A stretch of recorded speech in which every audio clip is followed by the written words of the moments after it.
বালুরঘাট শহরের 4 এবং 14 নম্বর ওয়ার্ডে তৃণমূল থেকে বিজেপিতে যোগদান কর্মসূচি অনুষ্ঠিত হলো শুক্রবার।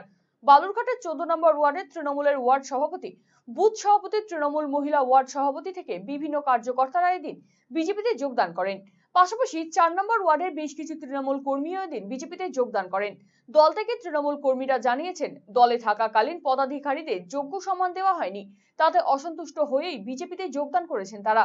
বিজেপি প্রার্থী সুকান্ত মজুমদার বলেন, বালুরঘাটের 14 নম্বর ওয়ার্ডের তৃণমূলের পদাধিকারী এবং ত্রিধারা ক্লাবের কিছু সদস্য এদিন বিজেপিতে যোগদান করেন। এর ফলে বিজেপির বালুরঘাট শহর মণ্ডল আরো শক্তিশালী হবে।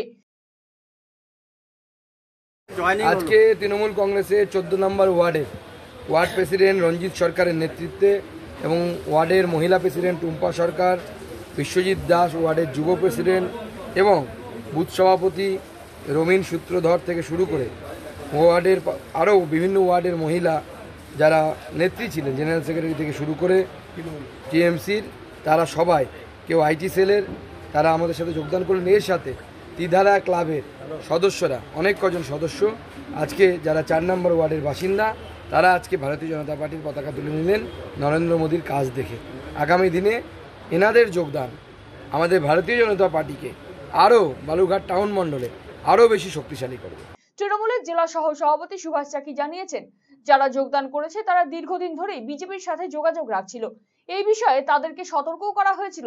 এর ফলে তৃণমূলে কোনো প্রভাব পড়বে না। দেখুন, একই জল নতুন বোতলে ভরানো হলো। এরা দীর্ঘদিন ধরে আমার 2011 সালে এবং 13 সালে আমাদের সঙ্গে কাজ করেছে, এটা সত্যি।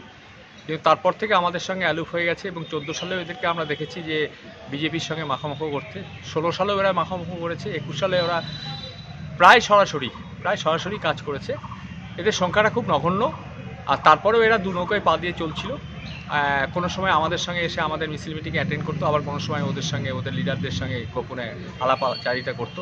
আমরা কষান করেছিলাম, আর তাতে হয়তো বিজেপিতে জয়েন করেছি কিনা আমি ঠিক এই মুহূর্তে বলতে পারবো না। আমি কারো খোঁজখবর নিয়ে আপনাকে সঠিকটা বলতে পারবো। আমার মনে হচ্ছে সেই ছেলেগুলোই গেছে যাদেরকে আমরা এই দু নৌকায় পা চলার মতন অবস্থায় ছিল, তাদেরকে আমরা ইগনোর করেছিলাম।